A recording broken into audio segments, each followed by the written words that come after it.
Hello, Strat fans. This is Strat-O-logy, the show for and by students of Strat-O-Matic. I'm your host, Jimmy James. Today, our guest is John Carter, Juice JC if you play Strat 365, friend of the show, and commissioner of the Mystery Tournament. John was the guest on the very first episode of Strat-O-logy ever. And today, John is here to talk to us a little bit about Strat Hockey. I thought it'd be great with the new sets being able to be pre-ordered real soon. And I myself don't know a lot about the hockey game. So in this case, I really am a big-time student as well. And I figured there were probably many of you out there like me that hadn't had a lot of exposure to the game. So John is going to come and explain the game to us. And I decided to talk to him because first, he started playing as a kid. And second, because he's a Canadian. So if I'm going to get advice about a hockey game, I don't know about you, but no doubt the first person I'm going to is a Canadian. So sit back, grab your cards and dice, and let's roll.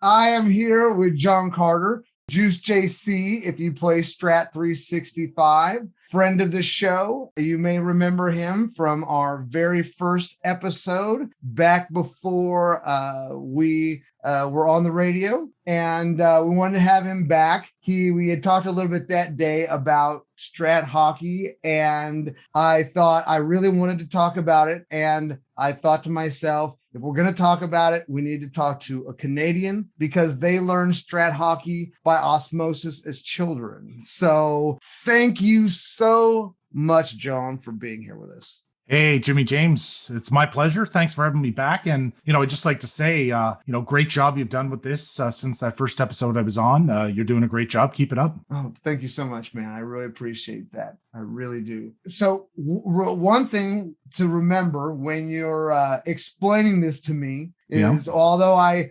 understand the rules of hockey and I do not know anything really about Strat Hockey. And, I figure there's a lot of other people that are out there that have played Strat baseball or Strat football, and they may not have been exposed to Strat Hockey like I haven't been. And I just thought that it would be a good thing to kind of give an overview of how the game goes. And I really appreciate you being here. So one thing to think of when you're explaining this to me, explain it to me like I'm a child. Okay, that should be easy. And that's a pretty good perspective for me because I played Strat Hockey a lot in when I was young in my teenage years in the 80s and 90s. I, like a lot of people, I went away from the card and dice game for many years. Once we started adulting and again, like a lot of Strat players, I got back into the hockey game last year once we were all locked down and looking for a hobby again, right? So I think in a lot of ways in the past year or so, I've kind of, gone back to that beginner stage and kind of relearned certain aspects of the game. So I think I can handle the challenge of speaking to it to your child level here, Jimmy James. Oh, that's wonderful. That's wonderful. Well, start. So how old were you when you first started playing? Wow, good question. I think I was probably about 12 or 13. It was probably around the same time. Unfortunately, my brother and I don't have great memories. I see on some of the forums and whatnot, some of these guys remembering exactly what set they played, what they played first, where they were, but we don't have those kind of memories. But I think it was, I was probably around 12 or 13 when I first started playing. And then, once we get into it with hockey, we probably bought, the new season set every year for about 8 to 10 years after that, just continually updating the sets, having leagues and drafts and all that fun stuff, right? So what was your team growing up?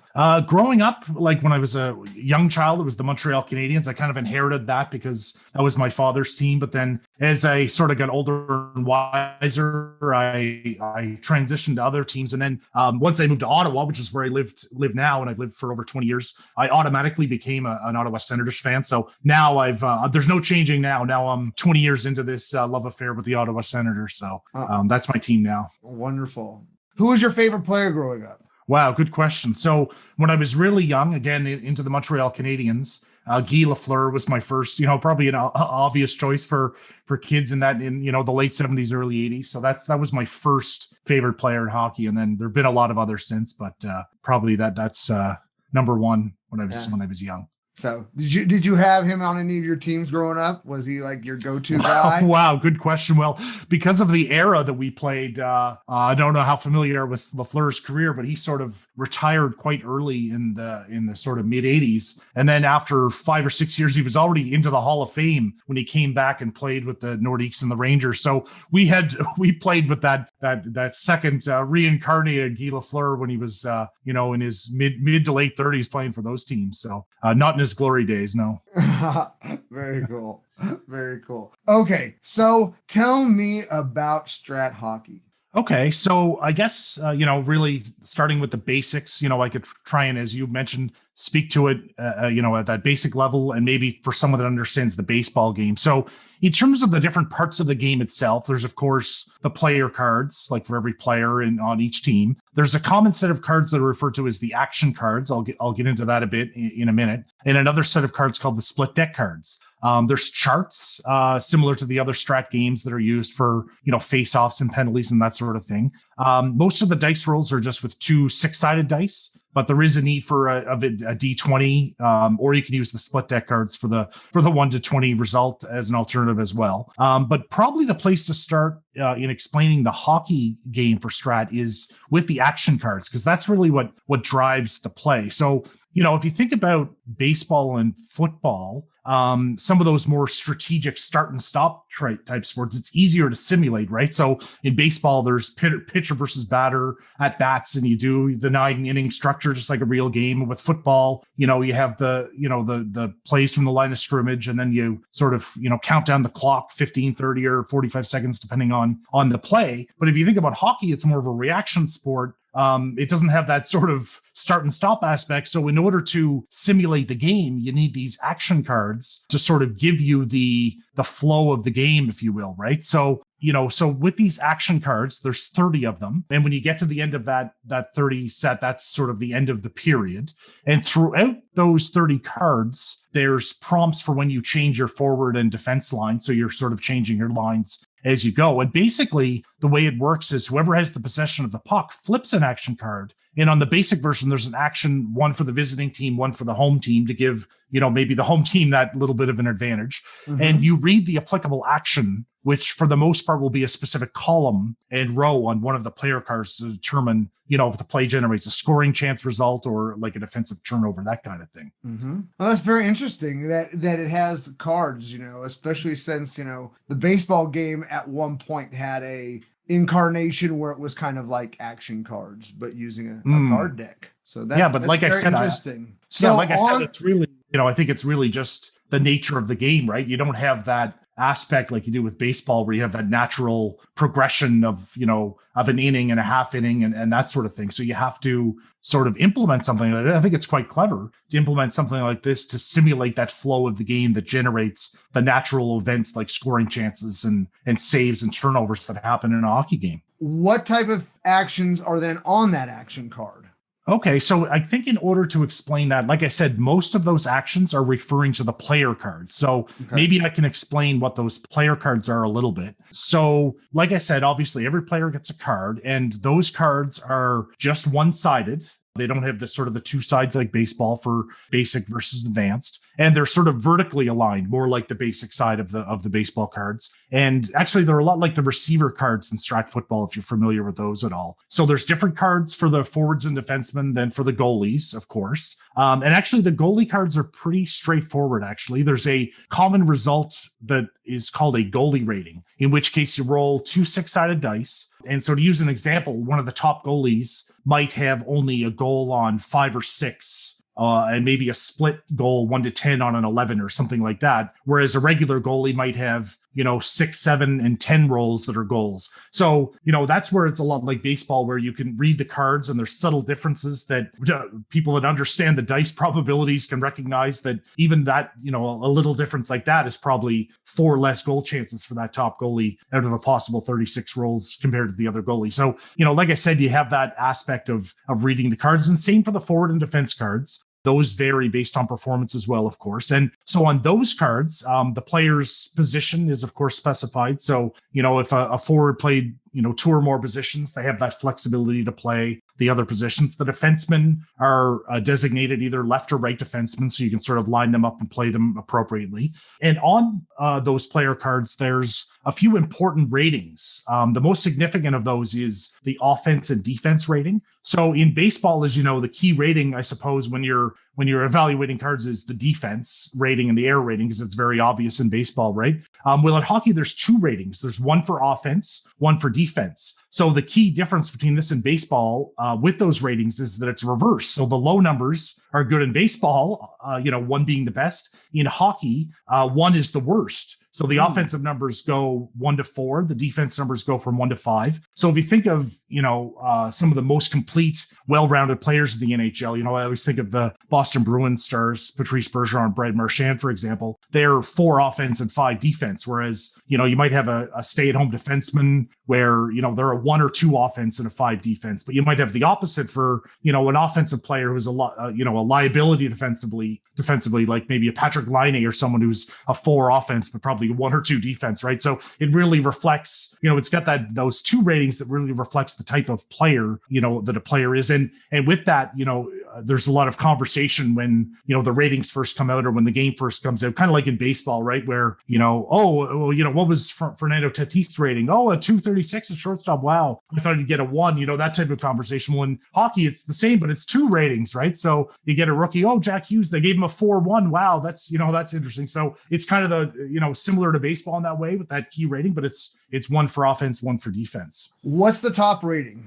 So the top rating for offense is 4, and then for defense, it's 5. Okay. And the bottom is 0 or 1? It's 1. Yeah. For both. Yeah. So getting back to maybe just to explain a bit more about the other aspects of those player cards. So there's also ratings like, penalty, a breakaway penetration rating, skating, faceoffs, things like that. And then there's 5 key columns. The first 3 are scoring chances with sort of increasing degree of goal probability. So the first one's outside shot, next one's inside shot, the next one's rebound breakaway. And then the other columns, there's a passing column and a defense column. So when you were asking like, how does, what's triggered by those action cards, really it's referring to one of those columns. So it might be, the player with possession, it might ask you to check a certain column and row on their passing column to see. And again, if they're a good passer, it'll generate a scoring chance for a teammate. If they're a poor passer, it'll create a turnover and possession change. And similarly, it might ask for his opponent's defense rating, where again, a good defender will take the puck and a weaker defender will generate a scoring chance for the opposition. So that's where, those action cards really then lean mostly on the player cards to generate the plays that happen from there. Do the action cards always relate to a single player card, or could they be like in baseball where your hitter card says, you got the ground ball X, so then it's got to go to the defensive card? Is there a way, are the action cards either always offense and always defense, or is there a time that they're ever combined? Good question. I think it's always one or the other, but there are some that are sort of conditional in the sense that, you might get a breakaway if your certain player's offensive rating is, 3 or higher or something like that. So there are some nuances like that, but usually it's just looking at, one team's defense versus the other team's offense. Okay. Very good. Very good.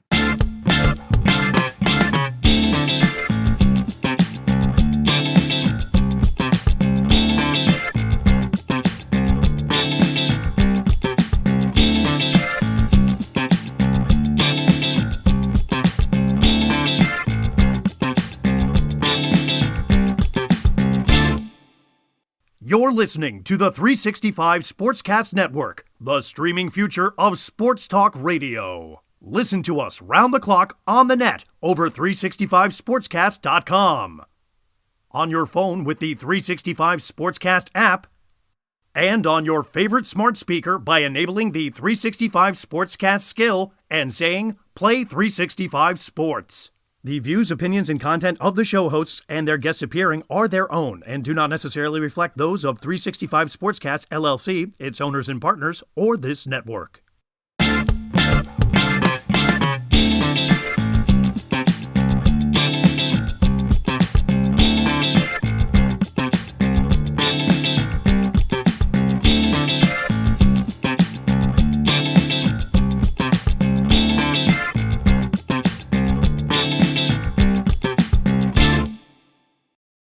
So how does the flow of the game go then? Like when you start the game, how would we start a game if we were sitting here?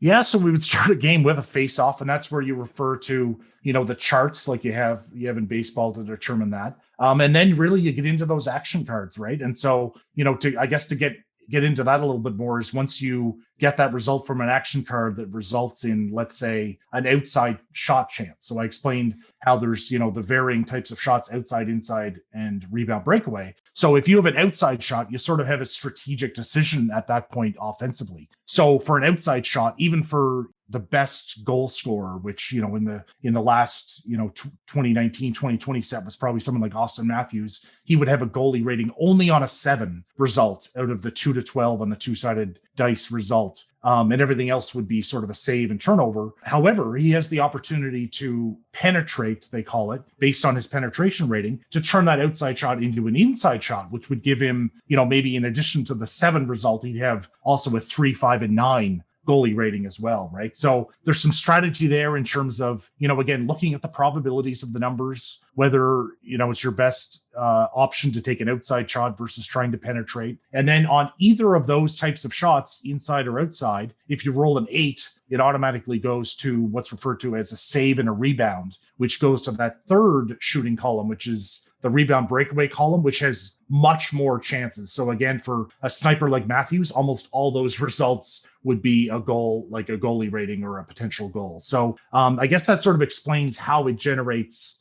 scoring chances out of those, the action card making reference to those shot chances. Okay. And so the player, so me on offense on that, I would then decide, okay, I want him to take that out. The card says the outside shot, but I would like him actually to do the inside shot. So I'll take it at these lower rated numbers. That's right. Yeah. So you might have, like let's say a 1 to 14 chance, again with a 20-sided dice, to penetrate and turn it into an inside shot, but then the 15 to 20 result, for example, would result in a turnover. So you've lost your chance even for the outside shot. So that's where some of that strategy comes into play, right? And your decision on that, on taking those types of shots, would really depend on the players and evaluating the cards in front of you on that particular shift. And then when you were talking about the different line shifts and the lines coming in, does the card always tell you when you change lines, or can you as a coach decide when you change line? Well, no, it's basically at least the way, there's probably lots of custom, Homer rules out there that people are playing, but in terms of the way that the rules instruct you, it's to put those line change cards sort of sequentially in that 30 card action deck, so that you're sort of spacing out your either 3 or 4 lines, what you're playing with, throughout the period. However, with power plays, you do have the option of, putting on a power play unit. So it gives those, like it does in real hockey, gives those top players extra playing time with, of course, extra chance to score. And also the other team that has the penalty, they can put out a custom shorthanded unit as well. Oh, that was what one of my next question was going to be. How does it handle the extra space when you have players that are in penalty? Yeah, so I guess the answer to that is that there's kind of a different game flow when you're on the power play. So, for example, the basic game keeps it quite straightforward, where your power play is just a series of 2 or 3 chances for for the offensive team, right? So it might be like, 2 inside shots and then a rebound breakaway shot for 3 of the players. So it kind of, to simulate the percentage chance of getting a goal on a 2-minute power play, it sort of treats it that way. And then the advanced has sort of a more advanced chart for dealing with power plays. Okay. How do the injuries come up? How do the penalties come about?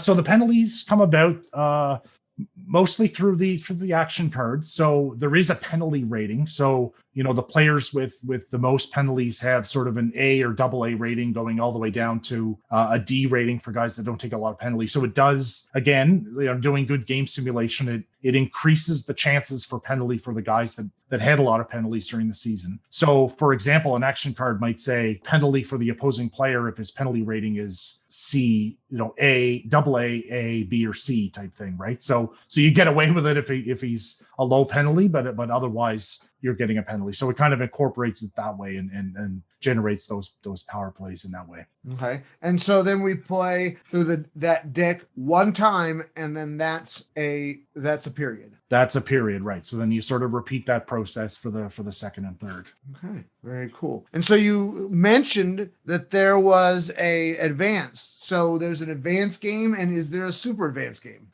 Yeah, there is. I guess like some of the other strat games, there's kind of the three games in one, if you will.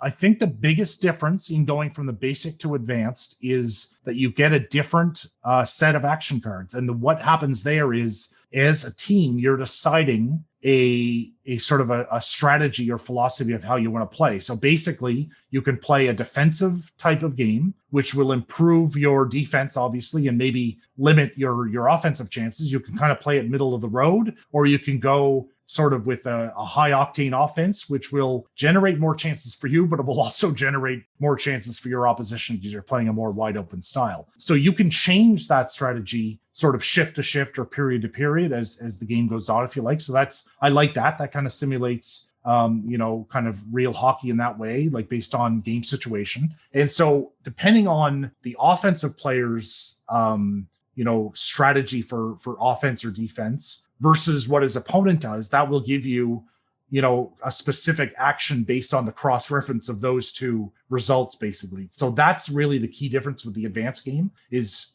incorporating your offensive defensive strategy for yourself and your opponent into the action cards. And then for the super advanced, really, I guess like in baseball, it's really adding on optional rules. Like there's a more advanced way to do face-offs. There's a more advanced way to do penalties. There's, some extra things like, intimidation factor and some extra optional rules that come into play as you go to the super advanced.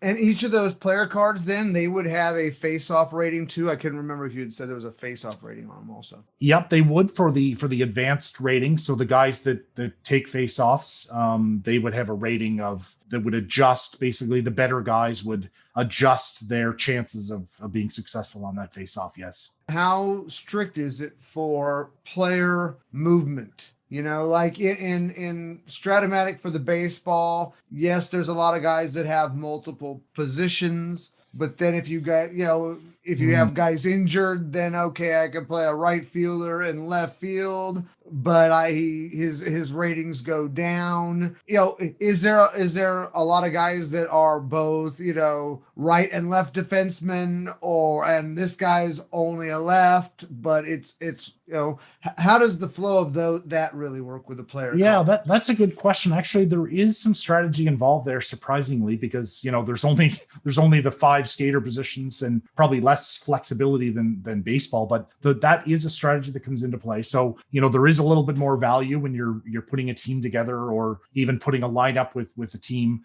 for players that play both left and right defense, because you have that flexibility to match them up with different guys. Same thing with forwards that play. Some of them play center, left wing, and right wing. Some of them play both wings. So again, it gives you that flexibility when you're putting, a power play together, especially to be able to put together, some potent line combinations, or even, to adjust your lineup a bit, whether you want to sort of top load one line or whether you want to create balance across the lines. You do have that. And of course, another thing that you have is in some cases, NHL teams use forwards on the point on the power play. So you do have that option as well, where they'll give that flexibility to the forwards that did that. So you can replace a defenseman with one of those forwards that play the point on the power play in those situations. Yeah, that was going to be my next question, is in those types of scenarios, especially then, or I could see end of the period, or maybe end of the game, you often see more creative lineups in hockey. Very similar like you do in basketball. Because it's only 5 players, and I think it's a lot of the time, the less players you have on the field, the more it's based on their athletic ability. Right. Yep. Yeah, I know what you mean. And it really takes using that as the way to kind of strategize or manipulate the system, whether, to where, at the end of a game, you want to have all your shooters in, whether hockey or basketball, because you're really trying to get all those opportunities, and all those opportunities you want to make the most of, and it's worth a gamble. Yeah, that's right. And I would say that with respect to what you're getting at there, Jimmy James, I would say that, your line construction is probably similar to building your lineup in baseball, right? So you have to give some thought where, like I said, you want to put, your top offensive players in one line. Do you want to sort of balance it so you have some scoring on all four lines? Do you want to match up your top defensive line against the other team's top offensive line? So some of those things that are real strategies that NHL coaches use, they do come into the game just like they do in baseball with some of those in-game decisions or those lineup decisions, right? All right. So my next question is about injuries. Hockey is a game that is full of injuries, and how does that factor in? Are they on the player card? Are they on the action card? Or is it a combination of the both? It says, oh, there's a chance for an injury, and then you go to that also. See, you're learning this game so well. I think you're answering your own questions here, Jimmy James. Yeah, so the action card, like you said, will refer to like an injury rating of a player. And again, depending on their injury rating, they may get injured based on that result from the action card. So yeah, that's kind of, it incorporates both, the individual player's injury rating and then getting that as part of an action on an action card. Now, will it be like the action card saying, this is this injury above an A is this, or below an A is that? Or does it say, hey, check the player, and then you roll it out on the player? It's like a percentage. It's based on the rating of the, I'm hesitating to answer that because I think the advanced and super advanced might use more of an injury chart, but the basic uses more of the, direct, like if the injury rating is X, then it's Y, right? But okay. I think there's an advanced chart for injury, which uses kind of the D20 result. Oh, very cool. Okay. So then we go through and we play the 3 periods, and let's say then we have a tie. We go into extra time, but then how does shootout and stuff like that work? Yeah, good question. And, that's something that's changed a lot from the time that I played Strat as a young person to the way I play Strat now, because the rules of overtime have changed so much. So, back in the 80s and early 90s when I played, you had 5 minutes of 5-on-5 overtime. If there was no goals, it ended in a tie. So it was very easy for Strat. You would just play basically an extra shift or whatever. And if there was no goals, you ended in a tie. Now with sort of the 3-on-3 overtime and then, the shootout, for the most part, what I've seen is everyone has their own way to do that. There's a lot more custom rules, I think, with that. So what I've been doing since I've gotten back into it is try and use the 3-on-3. And if it references one of the players that aren't on the board defensively, it creates an extra chance for the offense, basically. And I can't remember actually if that's kind of the printed rule or not, or if it was just something that I sort of developed myself, but that's kind of the way that works. And then similarly, and maybe this is true of a lot of Strat players in different sports, where you forget what the real rule is versus what you've adopted in some cases, right? So similarly, what I do for shootouts is basically use the X rebound breakaway result and simulate, the breakaways that way, which I'm pretty sure is the way that the rules would have it written up. But again, I'm not certain on that one either. Well, I'm all for hometown rules, man. All for exactly. Hometown rules. Exactly. So that's one of the wonderful things about Strat-O-Matic is it's given you such a wonderful setting to play the sport in, and then you can make it to where what's easier for you to really handle, and especially with the different levels, and everybody has some type of hometown rule, I believe. Yeah, absolutely. And whether you're playing solo games, or if you're playing with the same person a lot, you sort of know what rules you've established. Or if you're in a league, maybe it's a long running league and you've got those hometown rules for a number of years and it's just sort of understood. And maybe you need to revisit them now and then, especially as, the rules of the game change over time, right? Yeah. So you have somebody like me that has never played before. What is the number one thing you would say, hey, this is the reason why you should play Strat hockey? Wow, good question. I would say that, it really does simulate the ebb and flow and the excitement and the change of momentum that the real game of hockey does, right? So, you see things like comebacks, down 3 or 4 goals. You see things where, the penalties start stringing for one team, and then, those 3 or 4 goals in a period can happen all of a sudden. So I think that everything that you might love about the excitement of pro hockey, you can actually have simulated in the game itself. That's very cool. That's very cool. And one of the things that about real hockey or professional is how fast the game really is. If you've only watched it on a screen, you don't understand how fast the game really plays. I think that's one of the things that makes the game so beautiful is the speed that it plays. Oh, absolutely. That's true. And I find that, even when you're at a game live, if you've sort of got that, those tickets in the nosebleeds, you kind of have that television view, I find, so you don't quite appreciate the speed. But once you're down close to ice level, that's where you really, the sounds of the game, the blades on the ice and just how fast and how big these guys are, you really have an appreciation of it. And I always say, the slowest skater in the NHL would be the fastest skater you've ever seen to be skating circles around you, right? Just to kind of put in perspective, you see someone who looks like he's, dragging out there. He's not. It's just that he's out there with the best athletes in the world, right? Yeah, oh, definitely. One of my friends that in Vienna played semi-pro, and his level would be probably just about the lowest level for the teams. I think he was on the second or third level up for them. So in American and Canadian hockey, he would have been a A-ball player, right, at like the lower level. Yeah. And he had been on the Austrian under 17 national team and had then been in an atrocious car accident, and it took him years even to be able to walk normal and everything like that. And he came back, and he was in his 30s still playing alongside, but because of that being the lower level, even though hockey is huge in Austria, most people don't realize how big it is in European countries. Yeah. But we would go, and we could get so close all the time because of it being that lower level. But those guys, the way they could skate, and the power that they skated with, and the power they shot with,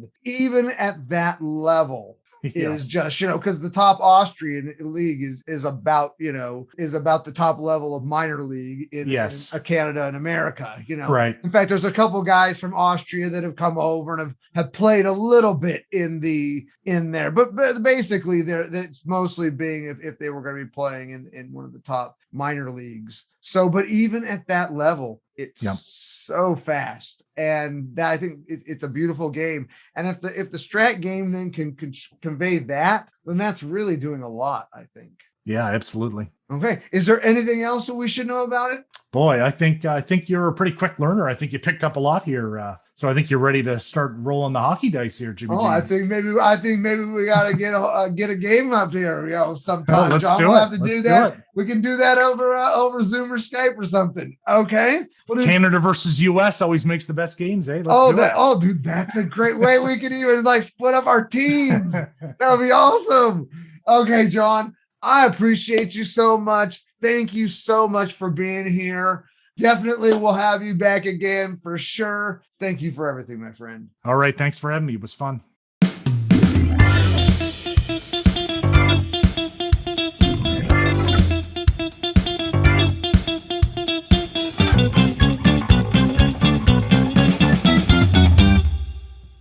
We are back.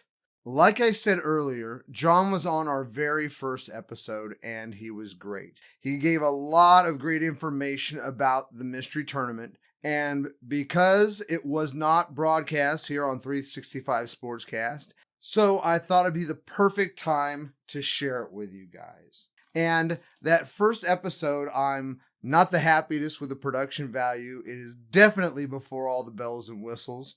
We didn't even know what bells and whistles were at that time. That way I can share the best part of that episode with you. John's interview can live on in the podcast archive of Strat-O-logy, and that pilot can become a lost episode. So I really think you guys are going to enjoy this. He really goes in depth on the mystery tournament and what makes it so great, what makes it different than the other tournaments. So I hope you guys enjoy. Welcome back. Today's guest is John Carter. You may know him as Juice JC if you play Strat 365. He's the commissioner of the mystery card tournament that's going to be starting up really soon. Thank you so much, John, for being on our podcast. Hey, thanks for having me, Jimmy. I appreciate it. Okay, so you know what? Before we start really talking about the tournament, let's just talk a little bit about who you are. So tell us just a little bit about yourself. Where you're from, and Sure. Well, like I said, my name's John, better known in the Strat world as Juice JC. I'm 46 years old. I live in Ottawa, Ontario, Canada. Ottawa is the 6th largest city in Canada and is the capital city of Canada. I've worked in the IT field for the past 20 plus years, and I work for the local municipality here.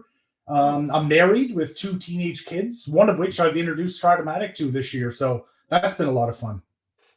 I did the same thing. I introduced my son to Strat this year too. And yeah, that's awesome. Oh, it really is. So when did you yourself start playing Strat? Well, my earliest memories of the game are like so many others that I hear about or read about on Strat member forums and social media groups. I discovered the game as a kid with my brother, and then spent a good part of my upbringing, playing games in my parents' basement with my brother and friends. The first Strat set that my brother and I owned was, I believe, the 1986-87 hockey set. Hey, we are Canadians. Yeah. And then the first baseball set we had was 1988. And I think our first football set was 89 or 90. I'm not sure. So yeah, like from about 12 or 13 years old, I was first introduced to it. And I played a lot of Strat, hockey, baseball, football, right through my teen years. That's how I got started in it. Oh, I agree. I think there's a lot of us that started at that and have come back to it even recently. So, what was your baseball team then up in Ottawa? Was it the Expos, the Blue Jays? Well, what's funny is I grew up on the east coast of Canada in Halifax, and in those parts, there's a lot of Red Sox fans, actually, because of the proximity to New England. But, there were also a lot of Expos fans, more so when I was growing up than Blue Jays fans, because, the Expos had been around longer. But me personally, I actually, from a very young age, became a Kansas City Royals fan. I became very, enamored by, those great teams in the early to mid 80s with, George Brett and Hal McRae and Willie Wilson. And so I've been a lifelong Kansas City Royals and Kansas City Chiefs fan, surprisingly. Oh, that's cool. That's cool. My mom's best friend's husband played for the Royals for a little while. Back in the early 70s, Gail Hopkins. Okay, interesting. Wow. Yeah, so if he's not in any of the Strat sets. If I had won the Barnstormers tournament, that's who I would have added in there. I was going to say we'll have to talk to the people at Strat about that one for you. Oh, yeah, that'd be great, man, because he's a wonderful guy. Played lots of years in Japan. Oh, okay, interesting. Okay. But he did that because he could also go to school, and it worked out for his time for school and everything. So okay. Okay, so we kind of talked about you started with hockey.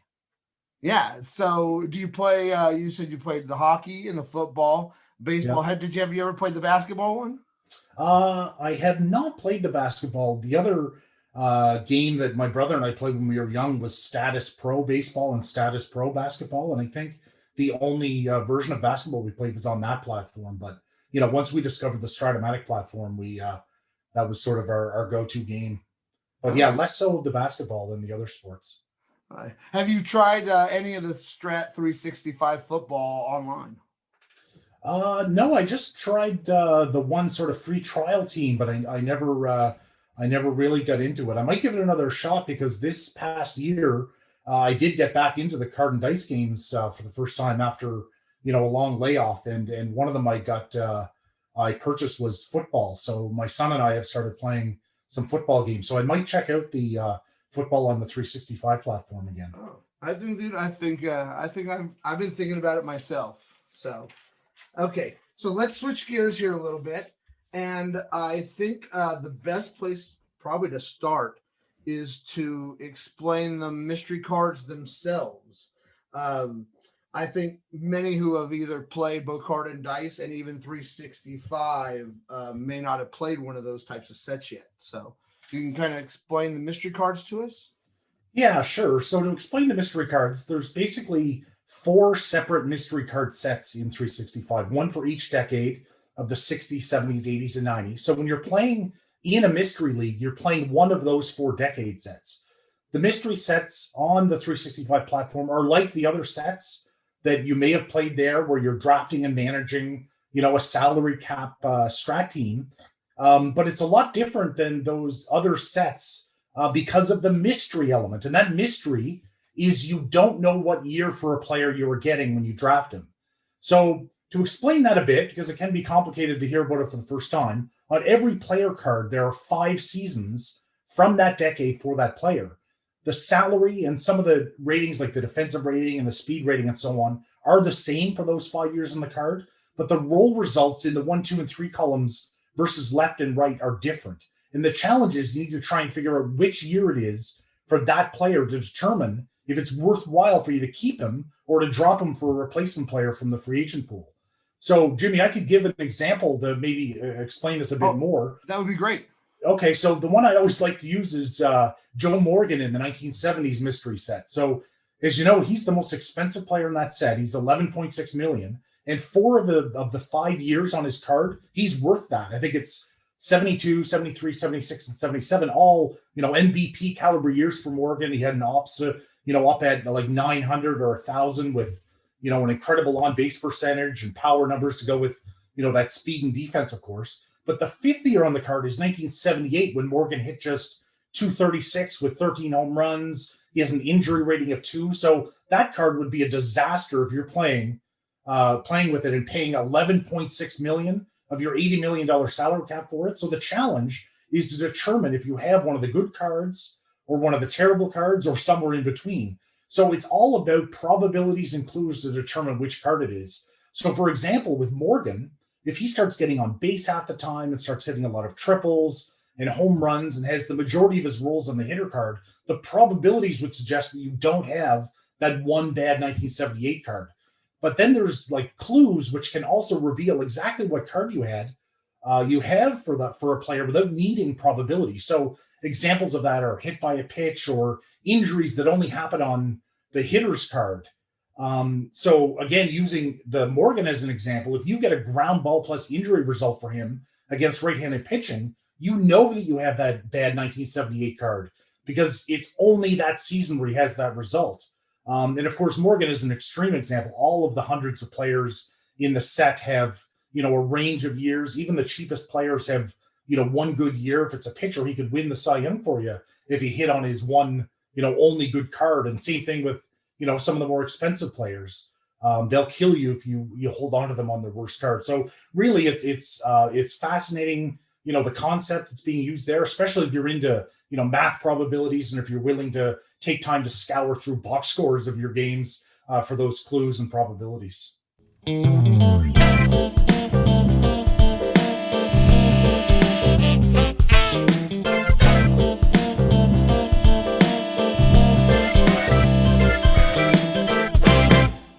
That Morgan card is amazing. One of the things that I really like about the mystery sets is you can draft the same team 2 leagues in a row. And depending on what years you got, you can have a completely different team.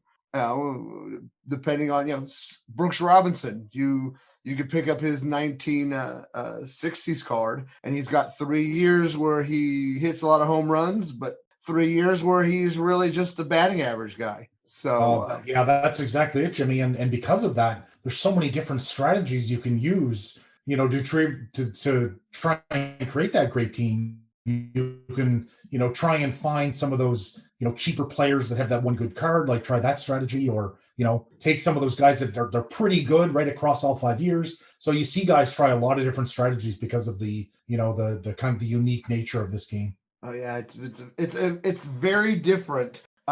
It doesn't allow you to do it as mathematically as you can do with some of the other sets where absolutely, because you don't know what you're getting, right? You just don't know. Well, and especially when you're talking about what hand do they hit, with everybody loving to platoon players, sometimes the guy hits really well, 3 years against lefties and 1 year against righties. And one of the things for me in one of the leagues that I'm playing in, I've got Carlos Delgado, and he's a 6 righty. And he's just almost unplayable against lefties. Yeah. But then you could have had 3 other years where he's amazing against both hands, and 1 year where he's just completely terrible. Yeah, and 1 year, I think, for Delgado in the 90s, he's backwards, like he's like 5L slanted or something, I think. So, you just don't know. And, the other interesting thing trying to evaluate pitchers is, other factors like what ballpark you're in, or what ballpark are you playing a lot in your own division.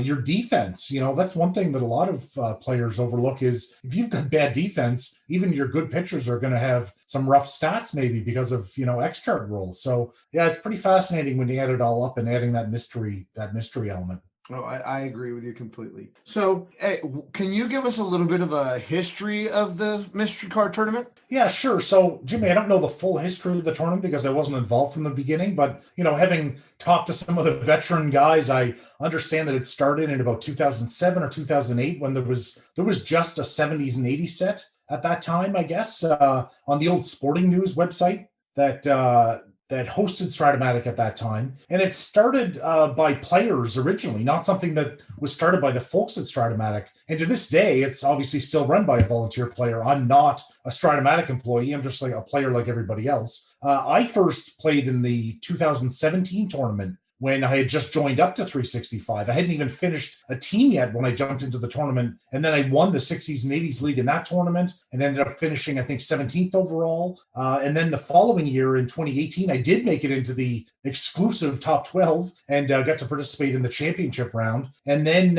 in 2019, the tournament was struggling to get off the ground. And by that point, I just loved the game and loved the tournament so much that I wanted to see it succeed. So I jumped in to help. And that quickly resulted in me having to step in as the lone commissioner to even have a tournament that year. Well, I really think, John, you do an amazing job. I also had just gotten into 365. I think joining the mystery tournament was the 4th team I had ever played. And it was a big learning curve. But the people that were in the tournament were just amazing people that just helped all the newer people out. And it was really a nice thing. Absolutely, Jimmy. I had the same experience. And this year we have, I think 40 or more new players signed up already. So, that should be encouraging news to those that are joining for the first time. First of all, that you can find early success and that there are so many great owners of teams out there, participants that are willing to help out the newbies. So, yeah, it's great. And, it's terrible the time that we're living in. But one thing with the pandemic, the growth of Strat-O-Matic 365 has really been a nice thing, where we haven't had a lot of other things that we could say, that we're really, happy-go-lucky this year. This was something that I think a lot of people were able to connect with in a positive way. Yeah, that's right. And it was a way for people to connect with, friends and family over this platform to maybe play a game that, they played in the past and, they can connect in sort of a new way or, something we're all having to deal with these days, right? Yeah, definitely. So let's tell everybody a little bit how the tournament works. There are a number of events and you need to be in all of them. Is that correct? That's right. So as I mentioned, there's 4 mystery sets. So in signing up for the tournament, you are sort of committing to playing all 4 rounds. So that would require 4 credits for 365 credits.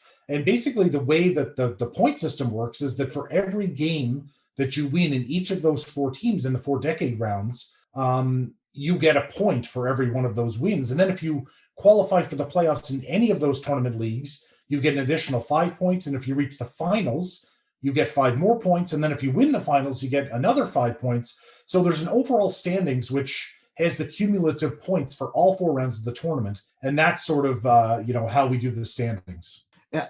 And one thing for the audience, we will have on the Facebook and the website and all the other social media, we're going to have links to the tournament page so that everybody can follow along and see who's having a good season. So, okay. So then once all the rounds are done, what happens at that point once all 4 rounds are done? Well, that's a good question, Jimmy, because we have something a little bit different happening this year. For the first time, the top 24 will advance to a newly established 5th round. Previously, we only took the top 12 right to the final round. This year, we have a 5th round where the top 24 are going to move on. And the way it's going to work is they'll just continue to add to those cumulative standings for a 5th round. So it gives that team that's, in the bottom 12 of that 24 the chance to come up and steal a spot from the top 12. And then at that point, the top 12 will face off in a championship league to determine the overall winner. And the overall winner of the tournament, by the way, gets a Strat-O-Matic PC game and 10 365 credits from Strat-O-Matic for winning. Oh, that's really awesome. I love that. Earlier in the podcast, I took a look at the other 2 tournaments. And is there anything about the mystery card tournament that's different than the other 2? Oh, that's a good question. I think there's a couple of things that come to mind. One, you have to manage multiple teams at one time. So each of the 4 decades that I talked about, they start 2 or 3 weeks after the previous one did. So you have to manage multiple teams concurrently, which just really adds to the challenge of it all. And secondly, I think it's very hard to make that top 12. It's an elite club. That's why we expanded it. 24 teams in the playoffs this year, because there's guys that make it year after year. So that's what makes it a great challenge and lots of fun. And finally, I think the other thing, Jimmy, is something that you mentioned. It's, all those veteran players that are willing to help out the new players with tips and advice. I just think there's, a really good atmosphere and camaraderie among the players and, communicating across the leagues in the tournament. I think adding the 12 more players that will have 24 going into the next round, I really think that is a great idea to get more people involved with the later rounds. I think it just adds to it a little bit. Oh, sorry about that. Go ahead. Oh, I was just going to say, I think you're right. I think it just gives everyone more of hope as we go through the first 4 rounds. And I had a look at some of the last few years. The team that finishes 24th ends up being about 15 or 20 points behind the 12th place team. So it really does give them that chance that if they have a strong showing in that 5th round, that they can sneak into the top 12. Yeah, they, another difference that I saw was, in the other 2 tournaments, you can toss around. So, in the players, you play 5, but you only have to play in 4. And if you play in all 5, your lowest score is dropped. And in Barnstormers, you play 6 and you only count 5. For a mystery card, it's tough. You have a bad team, it can really knock you out. So you got to be on your toes the entire time. There's no, oh, that's not that important. You got to be on your toes because you're not going to drop any. Good point. I hadn't thought of that. That is a key difference. I think when I talk to some of the other players in this tournament, everybody has that one decade that they feel they're not as strong in, and you don't get to opt out of that one, right? You have to play it, and it has to count. So, that's a good point. Consistency is key, right? Yeah, definitely. I agree with that completely. Okay, after a short break, we'll be back to talk more Strat with John. See you on the other side.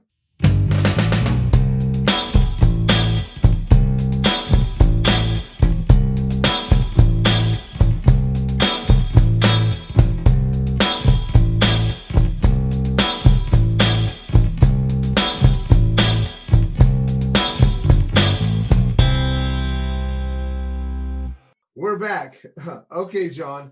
Now let's talk about what all the mystery card players are abuzz about. The new mystery set, 2000 to 2009. That's correct, isn't it? Yeah, that's right. Everyone's excited. It's the 2000s mystery set is coming for the first decade of the century. Now, is there anything else that you know about the set so far? Not really. I know it's something that, a lot of the mystery card players have been asking for quite some time. We've had the 4 sets and everyone's sort of been looking for that 5th set. And, sure enough, on December 31st, Strat sent out a big message about some big announcements for their 60th anniversary season coming up in 2021. And one of those announcements was the introduction of a 2000s mystery set, which is supposed to be released next week. Oh, dude, that is amazing. That's a great gift for us for 60th. Amazing. 60 years of this game, isn't it? That's just amazing to me. Absolutely. And the timing of this new set is perfect for the tournament, Jimmy, because, we're going to try to incorporate that. What we're going to do is that new 5th round that's going to be played by just the top 24. We're going to use the new mystery set for that round. So we'll be using all 5 sets as part of the tournament this year for the first time. Well, dude, I hope I make the top 24 so I can play that 5th set. Oh, you and me both. John, dude, I want to really, really thank you for not only being our first guest, but really all the great work you do with the mystery card tournament.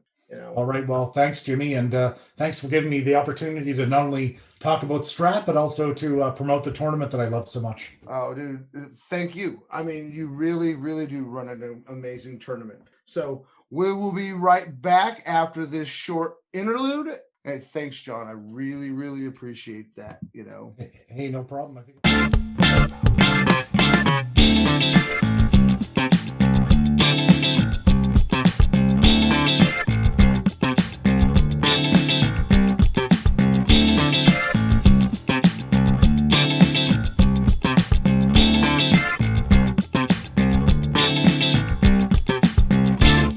A big thank you to John Carter. I don't know about you, but I learned a lot. Hopefully you guys did as well. A big thanks, of course, to all the people behind the scenes. Jimmy Dees, Andrew Burkham, Joaquin Lewis III, Carolyn Snyder, of course, the music man Jeff Teczon.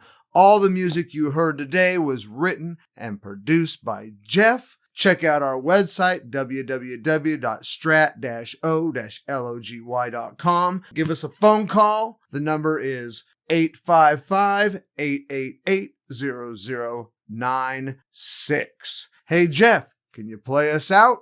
You got it, Jimmy James. Find us every Saturday, 4 p.m. Eastern, 1 p.m. Pacific, on 365 Sportscast radio streaming service. Download the app. Makes it crazy easy to listen. See you next week. Same Strat time, same Strat channel.